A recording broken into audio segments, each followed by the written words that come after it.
think a lot of stuff that happens to us and for us happens in a way that we could never have imagined. Have you ever prayed for something to happen, or wished for something to happen, or hoped for something to happen? And sometimes stuff happens that you didn't plan on happening for your good in a way that you never even dreamed. Let me share a silly story. Have you heard a story about a pastor who had a kitten that climbed up a tree in his backyard and then was afraid to come down? The pastor coaxed and offered warm milk, but the kitty would not come down, and the tree was not sturdy enough to climb. So the pastor decided that if he tied a rope to his car and drove away so that the tree bent down, he could then reach up and get the kitten. So you can imagine what this looked like, right? So that's what he did, all the while checking the progress in the car. He then figured if he went just a bit farther, then he could help reach that kitten a lot easier. But as he moved a little farther, the rope broke and the tree went bong, and the kitten instantly sailed through the air out of sight. So the pastor felt terrible, and he walked over to the neighborhood and walked all over the neighborhood looking for this kitten, and nobody had ever seen a stray kitten. So he prayed. He said, "Lord, I just commit this kitten to your keeping," and went on about his business. A few days later, he was at the grocery store and met one of the folks who attend his church, and he happened to look into their shopping cart and was amazed to see cat food. The woman was a cat hater, and everyone knew it. So he asked her, "Why are you buying cat food when you hate cats so much?" She replied, "You won't believe this," and then told him how her little girl had been begging her for a cat, but she kept refusing. Then a few days before, the child had started to beg some more, and so the mom finally told her, "Well, if God gives you a cat, I'll let you keep it." You know where the story's going, right? She continued, "I watched my child go out to the backyard, get down on her knees and pray. And really, Pastor, if I hadn't seen it with my own eyes, a kitten suddenly came flying out of a clear blue sky and landed right in front of her." So sometimes stuff happens for us and to our benefit that we had never imagined. But that's not the theme of the text today. I thought it was a very cute little story to start off with. Today I want to talk to you about building mass, M-A-S-S, in your life. Building mass. In Proverbs chapter number 24, Proverbs was written by a guy named Solomon. At the time he was extremely rich and extremely wise. And he had written down a bunch of smart stuff for all of us. But in one particular part in Proverbs chapter 24, he said, "If you faint in the day of adversity, your strength is small." If you faint in the day of adversity, your strength is small. Do you know how difficult it is to stay standing when you feel like falling on your face? Do you know how difficult it is to keep going when you feel like quitting and throwing in the towel and saying, "Forget it. Maybe this is not for me"? I know I've been there probably dozens of times.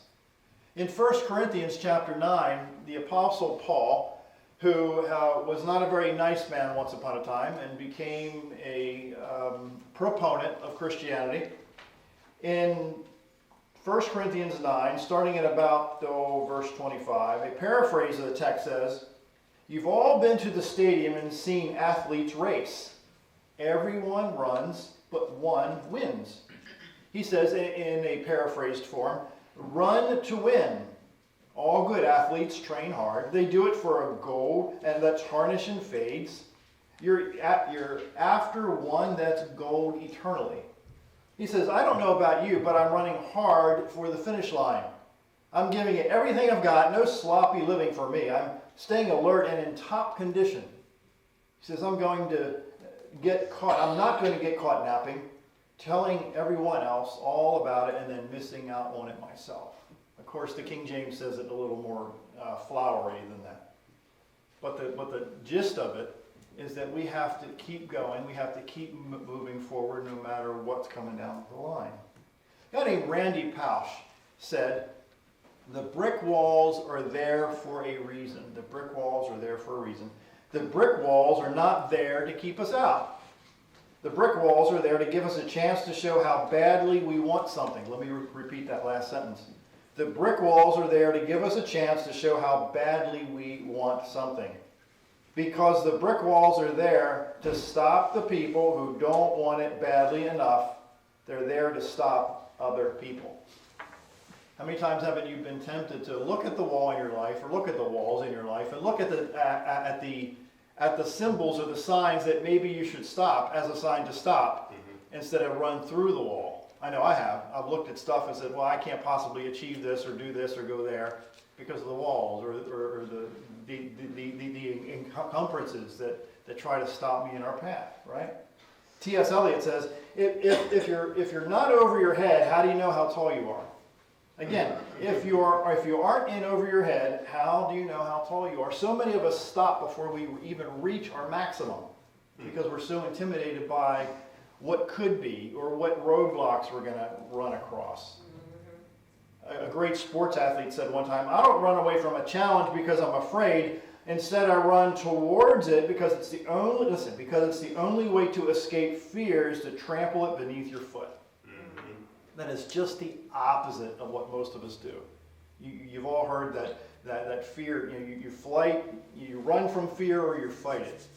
Well, I would say probably 2/3 of people I know will run from stuff like that instead of run into it. You have a great example of people who fight fires. Most of us would run out of a fire, and other people run into the fire. Or if you have bullets flying, most of us would run away from the bullets, whereas law enforcement runs toward it.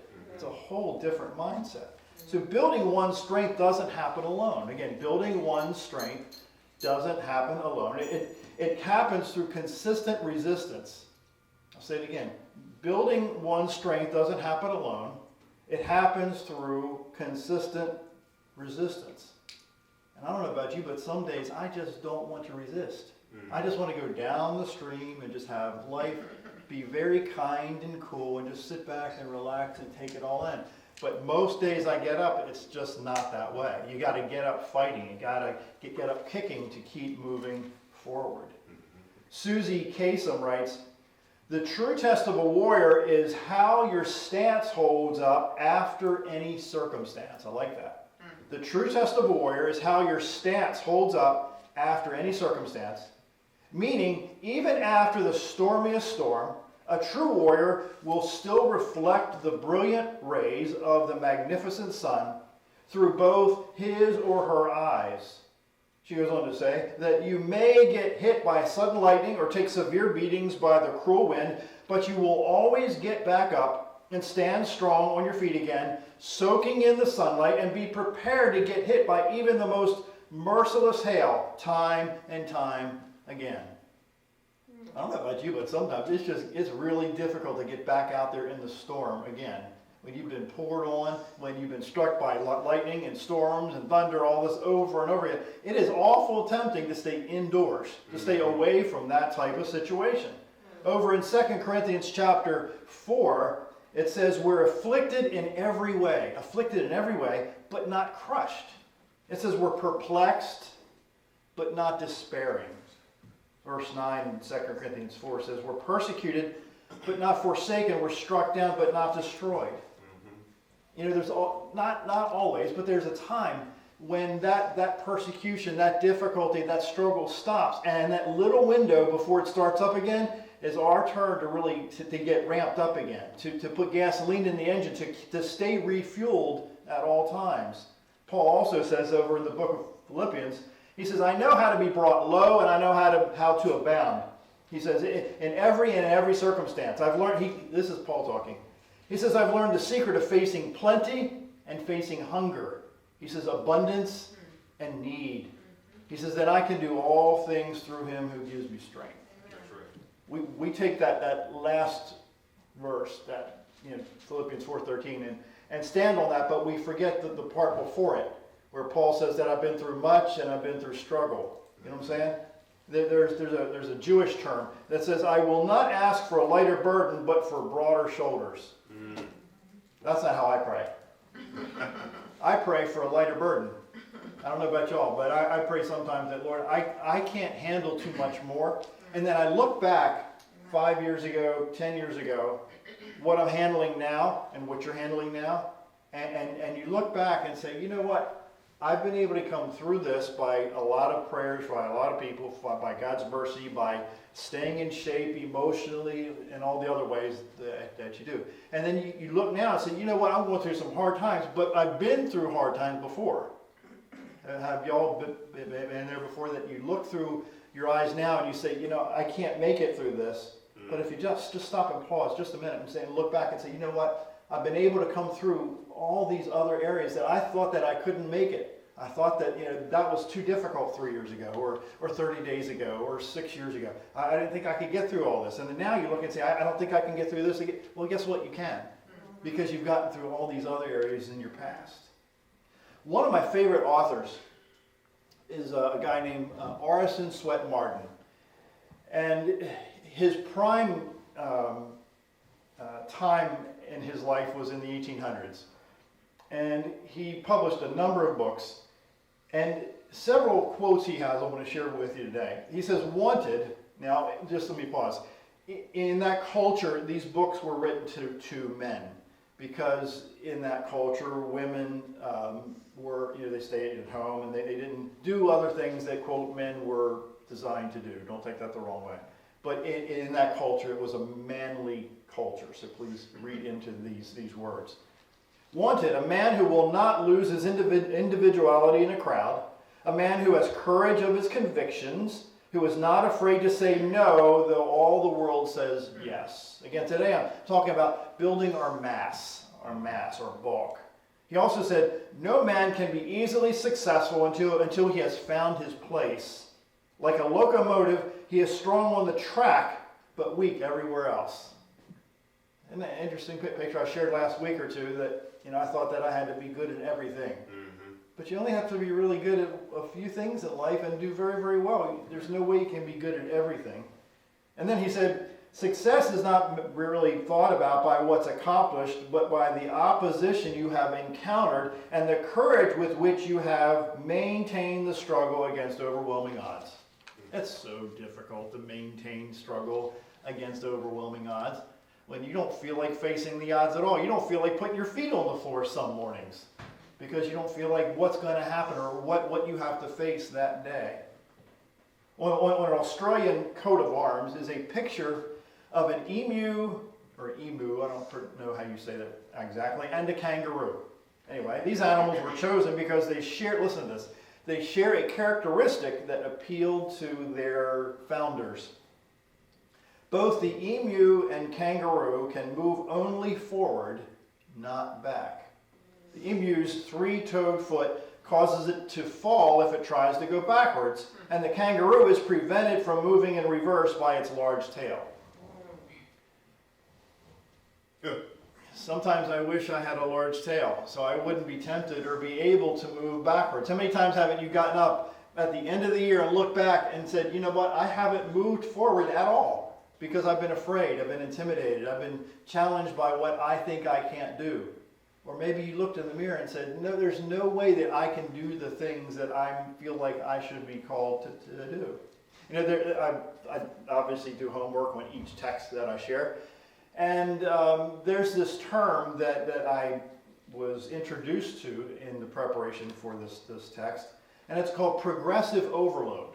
And it's an exercise term that I don't really know many exercise terms until this text, but it really talks about increasing the intensity at a gym or at the gym when you're trying to build mass or build bulk.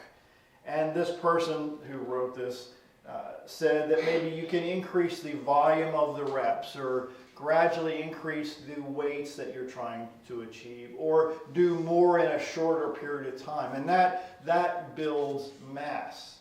And then we look at a guy named Jacob in the Old Testament. Now Jacob was one of the founders of the Israeli part of the world. And if you want to turn over there to Genesis chapter 32, It shares a story, and that story is one that has been mirrored in a variety of ways over the centuries, and it can be viewed as not only a story that happened in Scripture, but maybe an allegory that can happen in our own lives right now. In Genesis chapter 32, starting, I think around verse 22, it says, "Now he arose that same night." Now, let me insert something before I continue. In that culture, it was common practice for men to have multiple wives. So please don't read into this text today that I'm encouraging us guys to go out and have multiple wives. That is not what I'm saying. It's just written in the Bible here. Genesis 32, verse 22. "Now he arose that same night and took 2 of his wives and his 2 maids and his 11 children and crossed the ford of the Jabbok." Verse 23. "He took them and sent them across the stream, and he sent them across whatever he had. Verse 24. "Then Jacob was left alone, and a man wrestled with him until daybreak. When he saw that he had not prevailed against him, he touched the socket of his thigh. So the socket of Jacob's thigh was dislocated while he wrestled with him. Then he said, 'Let me go, for the dawn is breaking.' But he said, 'I will not let go unless you bless me.'" Verse 27. "So he said to him, 'What is your name?' And he said, 'Jacob.' And he said, 'Your name shall no longer be Jacob, but Israel, for you have striven with God and with men and have prevailed.'" Verse 29. "Then Jacob asked him and said, 'Please tell me your name.' But he said, 'Why is it that you ask my name?' And he blessed him there. So Jacob named the place Peniel, and he said, 'I have seen God face to face, yet my life has been preserved.' Now the sun rose upon him just as he crossed over Peniel, and he was limping on his thigh. Therefore, to this day, the sons of Israel do not eat the sinew of the hip, which is on the socket of the thigh, because he touched the socket of Jacob's thigh in the sinew of his hip."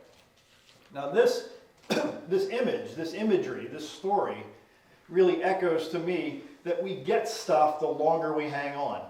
Because if Jacob would have let go, if Jacob would have said, "Okay, the day's breaking because God says I can't stay here now and you've got to go." The whole point is that he hung on until. Oftentimes it's really tempting for us to let go just before our breakthrough happens.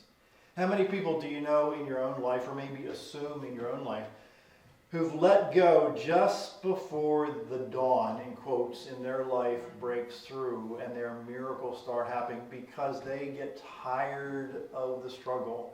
They get tired of building the mass. They get tired of the fight. They get tired of the wrestling match. They get tired of the pain and the agony of doing the same thing over and over and over again and expecting things to change. But as someone told me not that long ago, I used to look at that as a definition of what? Insanity. However, it's actually probably not. Because those people who do the same thing over and over again will get change if they keep doing the same thing, the right thing, I should say, over and over again. That's how stuff is done. I read a story a while back. It says, one day on a dull and exhausted by his illnesses and the burdens of life, a peasant came to the wise man. He sat in front of the wise man, and who gave him a heartfelt and warm smile. So the peasant breathed out heavily, letting out a wave of mourning, and he began complaining about his life. And he had a hard burden that he doesn't see a bright daylight at all. It's like one problem falls on his head or another. They've twisted him between the grindstones so much that he can't even breathe some fresh air, the story says. Later, he began blaming all his relatives who, in his opinion, were guilty for his misfortunes, whether the circumstances didn't turn out right for him or something else. So the wise man just listened to him whine in silence, and the peasant once again inquired to the wise man, "Why is it so unfair?" Who, in his opinion, were, everybody else was being blessed except him. Then he came out of the hut and went to the lakeside, which is not far away from where he goes from time to time. He goes fly fishing, and he sees these fish jumping and trotting fast above the surface of the water, catching food. And the wise man led the peasant to the lakeside and said to him, "Do you see the smoothness of this lake? The depths are full of life. There are fishes that always stay in the water, and if suddenly the lake got polluted, they couldn't see further than their own nose. They would hardly recognize where the source of the pollution was, and they would keep swimming in circles. And then, he says, there are also fishes that got wings, and they can rise above the water of the lake, looking at it from the heights from above. So this is my advice, he said. Instead of complaining about your life, come to this situation, to this lakeside from time to time. Watch the flying fishes and try to understand what I want to say to you. Sometimes it's hard to get above the stuff. Have you ever been in the stuff so deep that you think everybody's in the stuff too? That everybody's dealing with the same stuff, but everybody's really not dealing with the same stuff at all? Over in Acts 4, there's a story about some people that were being really intimidated by the public. Let me just share it with you. Over in Acts 4, starting in verse 18 or so. And when they summoned them, they commanded them not to speak or teach at all in the name of Jesus. I'm in Acts 4, verse 18. We're now verse 19. But Peter and John answered and said to them, whatever, whether it's right or in the sight of God, to give heed to you rather than to God, you be the judge. For we cannot stop speaking about what we have seen and heard. How many times haven't you been threatened or intimidated or asked to keep your mouth shut about what's right? Because the culture, because the workplace, because the family, because the friends are doing all the stuff that is, maybe some of the people are not doing the right thing. And the temptation is to keep your mouth shut in the middle of the environment that you're placed in. Whereas Peter and John clearly said again, whether it is right in the sight of God to give heed to you rather than to God, you be the judge, for we cannot stop speaking about what we have seen and heard. And then if you skip down to Acts chapter 5, verse 27, it says, when they had brought them, they stood them before the group, and the high priest questioned them, saying, we gave you strict orders not to continue teaching in his name, and yet you have filled Jerusalem with your teaching, and intend to bring this good man's blood upon us. Again, but Peter and the apostles answered, we must obey God rather than men. It's so tempting to keep your mouth shut when the culture is standing against what you're trying to get across. Sherry Proskine writes, many years ago, a man was sailing from Ireland to England. And as the ship entered the harbor in the evening, all that could be seen was a confusing array of lights. He wondered how the captain could hope to navigate to the harbor safely with such confusion. So he asked him. The captain took him up on the top of the bridge. He says, it's really very simple. I'll show you how I do it. Do you see that big light over to the left? And do you see that other big light over there to the right of it? And now do you see that outstanding light farther still out the way? Well, keep your eyes on those three lights and see what happens. As the man watched, the big outer light on the left gradually moved in until it coincided with the middle one. Then as the ship turned, the light gradually merged into the other light. There now, said the captain, all I have to do is to see that those three big lights become one. Then I go straight forward. The believer also has three lights to guide him in the will of God, the storyteller says. When Scripture and coincidence and conscience are all lined up with outward circumstances so that the three become one, we need no fear. We can go straight ahead. I don't know about you in your life, but definitely in my life, I look for signs. I look for messages and maybe nudges and maybe things around me that if I wasn't paying attention to, I would ignore them, because signs are all around us, telling us, maybe encouraging us or whispering to us in a variety of ways that we should go this way or that way. Michael Jordan once said, obstacles don't have to stop you. If you run into walls, don't turn around and give up. Figure out how to climb it, go through it. or work around it. Today, again, the text is talking about building mass. You're not going to build mass unless you have resistance, unless you and I place resistance in our lives, unless you and I allow resistance to be in our lives. I'll say it multiple times today. Some days I don't feel like dealing with resistance. I don't feel like dealing with pressure. I don't feel like dealing with stuff that's heavy. I don't feel like carrying things that are beyond what I think I can handle. But that's how mass is built. That's how you've been able to overcome the stuff that you've been able to overcome all these years. So in Genesis 39, in about verse 20, let me just set the scene. Joseph was a son. He had a lot of brothers, and he created some jealousy between him and his brothers. Longer story short, Joseph ended up in jail for something that he didn't do. So in Genesis 39, starting at about verse 20, it says, "So Joseph's master took him and put him into the jail, the place where the king's prisoners were confined, and he was there in the jail." But listen, the story says, "But the Lord was with Joseph and extended kindness to him and gave him favor in the sight of the chief jailer." Now, if I were God, this world would be a different place. Good people wouldn't have difficulties. Good people wouldn't be sitting in jail like Joseph had to go through. Good people wouldn't have diseases. Good people wouldn't go through other struggles that they shouldn't go through if I was God. But I'm not God. I go back to the story. "But the Lord was with Joseph and extended kindness to him and gave him favor in the sight of the chief jailer." Here's how I see life these days. And I will probably not see it the same way tomorrow or next year or in 5 years from now. I can probably guarantee you that.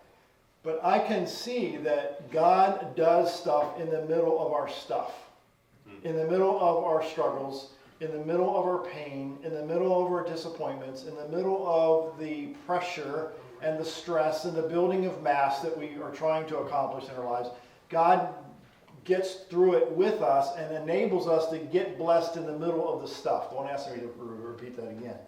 So Joseph was eventually elevated to a point that he saved an entire country because God was with him in the middle of the stuff that he didn't really ask for. That's right. Again, I'll say it 3 or 4 times. I wouldn't have done it that way. I just wouldn't have. I wouldn't have, but I'm not God. In 1 Peter, it says this, "This means tremendous joy to you, I know, even though you are temporarily harassed by all kinds of trials and temptations." This is no accident. This is Peter talking. "It happens to prove your faith, which is infinitely more valuable than gold." You know, when you become a Christian, if you choose to become a Christian, it's not a cakewalk at all. It is hard work because, you would think that you ask God to forgive you of all your sins and, life is different. You see things from a new set of glasses. But it's a whole different journey because everything you do, it seems that you're challenged in a variety of ways. And those areas of rest, the longer you're a Christian, get shorter. I mean, for a period of time, you become a Christian and everything's great. Everything's moving really well. And then you have a hiccup. And then you have to deal with that hiccup. And that hiccup might last for 30 days, let's say. Well, the longer you're a Christian, those hiccups, those struggles, those difficulties happen more often. Hence, you're building mass. You're building muscle in the middle of this journey. So that walk, that environment that all of us, or at least some of us, choose to be in, is a daily exercise, is a daily struggle, which isn't always fun. I don't know about you all, but I would rather sometimes just have a year of just rest. Just a year, that's all I'm asking for. Just a year of no difficulty, no trouble at all, but that's not how it works. Leon Leeson chose to rebuild his life after the Holocaust. Recently, the story says, the extraordinary man Leon passed away at the age of 83. Here's the story of how he overcame hard times. Leon was 9 years old when Germany invaded Poland in 1939. His quiet life in Poland changed forever when he and his family were taken from their home and sent to Krakow, Poland. Leon survived as mass killings and deportations and concentration camps increased. 2 of his brothers were killed during the Holocaust. Leon became the youngest of the workers that Schindler, an industrialist, saved by declaring them vital for the factory work. The work was tough. Schindler doubled Leon's rations because Leon was weak from hunger. Leon was so short that he had to stand on a box to work for these people. The war, Leon spent 3 years in a displacement camp in Germany. He moved to the United States and several years after that, served in the army. He went on to receive a master's degree in education and work as an industrial arts teacher at a California high school for 39 years before retiring. But after the 1993 movie Schindler's List revived interest in the story, Leon began public speaking across the United States. Leon was determined not to live in the past. Leon was determined not to live in the past. He found ways to put his horrific experiences behind him and build a new life for himself. So in 1997, Leon told the Portland Oregonian, which is a newspaper, he says, quote, "The truth is, I did not live my life in the shadow of the Holocaust." Again, the truth is, I did not live my life in the shadow of the Holocaust. I did not give my children a legacy of fear. I gave them a legacy of freedom. Talk about reframing the stuff that you've been through in your life.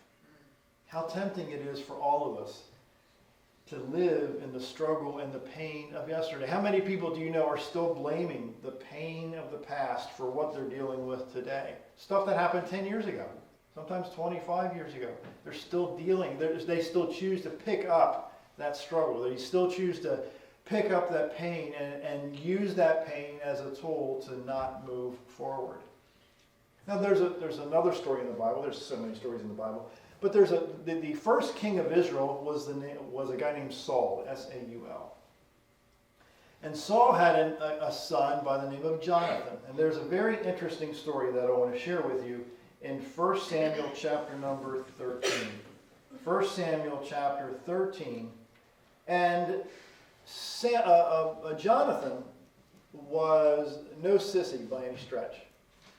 Jonathan saw an opportunity because his people, his culture, his group were being attacked by the Philistines, which were a warring group of people. So you would think that Saul and or Jonathan would have the regular soldiers go out and do certain things to take down these armies. Well, in this story, it didn't quite happen that way.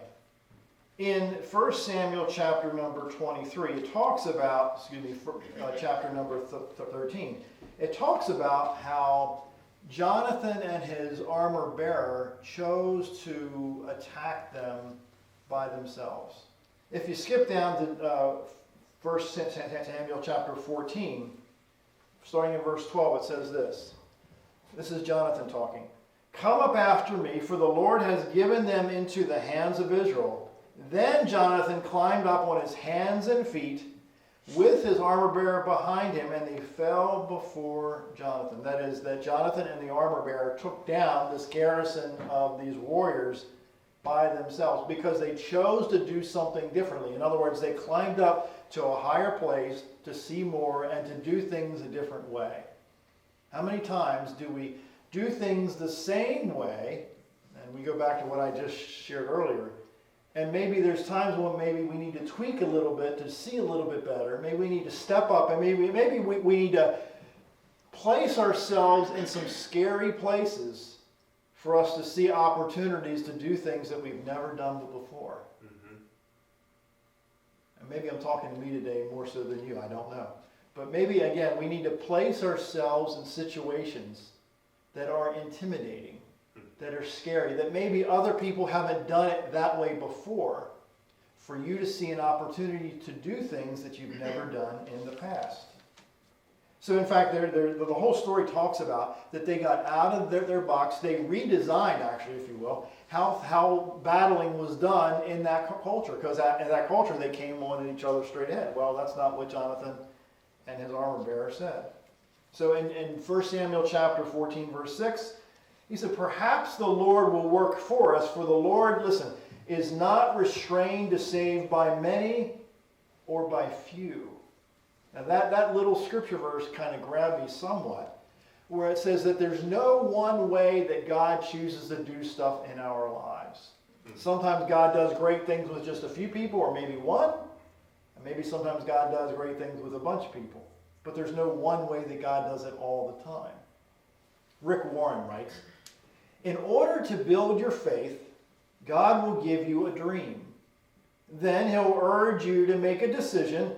Then he'll allow a delay. Listen to this. Because, listen, this is difficult for most of us. Because in the delay, he matures you and prepares you for what is to come. In the delay. The truth is, he says, you'll have difficulties while God delays. This isn't because he doesn't care about you or that he's forgotten your circumstances. Rather, it's one of the ways he pushes you toward the deep end of your faith. In the delays he's talking about. As God delays, he says, you'll face two types of difficulties. Circumstances and critics. This is a natural part of life, he says. God designed it this way because he knows we grow stronger, listen, when facing adversity and opposition. David, he says, was anointed king. And then for the next several years, he was hunted down by Saul. We just talked about Saul moments ago. Joseph had a dream of becoming a ruler, yet he was sold into slavery and thrown into prison on a false charge, where he languished and he was forgotten. Imagine the difficulties Noah had building a floating zoo. Stuff happens that we wouldn't choose to do it that way. But in those delays, that's where the muscle is built. That's where the mass is built. That's where the faith is extended. I don't like it. I'll be first to tell you. I hate delays. But that's another sermon. Now, the Old Testament of the Bible is very different than the New Testament of the Bible. In fact, you would think that it's from two different gods. And I say that respectfully. There's a story about a guy named Barak. Not Obama, but a guy named Barak.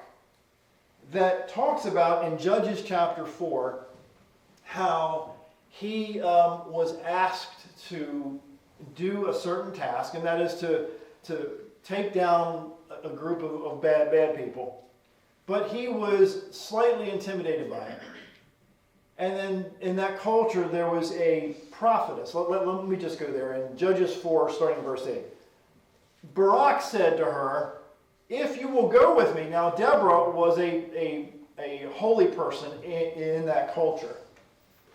So Deborah's telling Barak, you need to go and do this big task.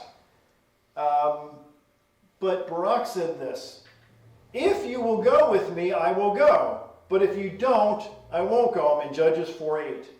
Certainly I will go with you, said Deborah. But because of the course you're taking, listen, the honor will not be yours, for the Lord will deliver this town into your hands of a woman. So Deborah went with Barak to Kadesh. Skip down to verse 14. Then Deborah said to Barak, go, this is the day the Lord has given this town into your hands. Has not the Lord gone ahead of you? So Barak went down to the Mount of Tabor, and with 10,000 men following him. At Barak's advance, the Lord routed Sisera and all his chariots and army by the sword, and Sisera got down from his chariot and fled on foot. Then Barak pursued the chariots and army as far as this town and that town, and all the troops fell by the sword, and not a man was left. Now, the context of the story, where I'm trying to get to, is that Barak's pride was challenged, because Deborah was smart enough to say, you know what, if I lead this, then the woman's going to get all the credit. And in that culture, that wasn't cool. So Barak had to be encouraged. He had to be prompted. He had to be prodded to step up and do the stuff that he should have been doing anyway. I wonder how many of us sometimes need to be embarrassed to do stuff that we know that we can do in the first place, or challenged to do the stuff that we need to do in the first place. Now, again, the Old Testament and the New Testament are like two different parts of the same household. But in Matthew chapter 5, this is a whole different concept. Matthew 5, starting verse 38, says, "You've heard what was told, an eye for an eye and a tooth for a tooth." That's like the concept of the Old Testament. So Jesus comes on the scene and says, look, we're going to write a New Testament, a new way of doing stuff. He says, "But I say to you, don't resist an evil person, but whoever slaps you on your right cheek, turn the other one also. If anyone wants to sue you and take your shirt, let him have your coat also. Whoever forces you to go 1 mile, go with him 2. I'm still talking about building mass. I'm still talking about building strength in your life. This is tough for me. I think it's tough for a lot of people. When Jesus says, look, if somebody slaps you, turn your face and give them the other cheek to slap. I'm not there. I'm going to punch you in the face. You know what I'm saying? I'm not where I need to be. I would suggest that some of us are not where we need to be. But this is where Jesus says that this is where you build your mass. By going above and beyond what your humanity says that you should do. In Matthew 5, starting in verse 43, it says, "You've heard it that it was said, you shall love your neighbor," I'm in Matthew 5, 43, "and hate your enemy." Again, it's been said that you love your neighbor, hate your enemy. "But I say to you, love your enemies and pray for those who persecute you, so that you may be sons of your Father who's in heaven. For he causes the sun to rise on the evil and on the good, and to send rains to the righteous and the unrighteous." I'm still definitely building mass in that arena. Loving my neighbor, that's easy. But loving my enemy, to embrace, man, I have a long way to go. And then Paul says in his beautiful way, he says, "Don't be conformed to the world, but be transformed by switching how things are going around in your head." That's my paraphrase. Scripture says to transform by the renewing of your mind, to do what's acceptable and holy in God's eyes. Mm-hmm. Building mass isn't easy. I don't even know how else to even explain it, except it's hard work. It's getting in a situation, and let me say it a different way. It's placing yourself in a situation that you know you're going to be challenged to work your behind off, to build the mass, when you really don't want to be there. But you are there in the situation. You place yourself in the situation because if you're not there, then you know you're not going to build the mass that you need. Mm-hmm. I've said it over the pulpit a few times. I'll say it again just for the sake of those who haven't heard it. And that is, there's been many times when I would go to the gym and I didn't feel like going to the gym. And lately, in the last 2 or 3 months, I've been sharing that publicly at the gym. Man, this is really a hard day for me. This is a difficult day because for some reason I can't lift what I lifted 2 days ago or 3 days ago. And then I'm hearing, as I said it, this guy will speak, I'm say that, this woman will say, so it's not me. So if it's not only me, then it's other people too. So, but guess what? It would be easy not to go. It would be easier not to go, but you know that you're not going to build mass if you don't go. Unless you place yourself in a situation and challenge yourself to keep lifting, to keep pushing, to keep fighting until you reach a point that you know that you've pushed past that attitude of, I can't do it, or I'm too tired to do it, or this is a rough day. Let me end with a story. The story says, don't look back. As you travel through life, there are always those times when decisions just have to be made.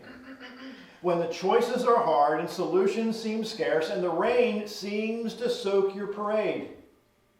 There are some situations where all you can do is simply let go and move on, gather courage together, and choose a direction that carries you toward a new dawn. So pack up all your troubles and take a step forward. The process of change can be tough, but think about all the excitement ahead. If you can stalwart enough, there could be adventures you never imagined just wait around the next bend, and wishes and dreams just about to come true in ways you can't yet comprehend. Perhaps you'll find friendships that spring from new interests as you challenge your status quo and learn there are so many options in life and so many ways you can grow. Perhaps you'll go places you never expected and see things that you've never seen, or travel to fabulous, faraway worlds and wonderful spots in between. Perhaps you'll find warmth, affection, caring, and somebody special who's there to help you stay centered and listen with interest to stories and feelings that you will share. Perhaps you'll find comfort in knowing your friends and supportive of all that you do, and believe that whatever decisions you make, they'll be the right choices for you. So it ends with keep putting one foot in front of the other and taking your life day by day. There's a brighter tomorrow that's just down the road, so don't look back. You're not going that way. So your mass and my mass, your strength is built through resistance. So go after what is difficult and hard and watch your strength go up. Watch your tenacity go up. Watch your endurance go up. Because if other people can do it, whatever it is, if there's other people who've done it before you, you can do it too. That if there's one thing that I can end with that has kept me going, partly, is other people have gone through it, done it, exceeded that, and they've done well. So they're no smarter, no prettier, no uglier, no richer, no poorer than me. They've just stuck with it longer than me. They got started before me, and they chose not to stop. So if it worked for them and still works for them, then it must be able to work for you and me too. That's what's kept me going down the roads that I've been going. So I'm hoping that that little bit of advice will help you to keep going too. I'll say it for the second and last time. If other people have done it, and have done it well, and made it, then you can make it too.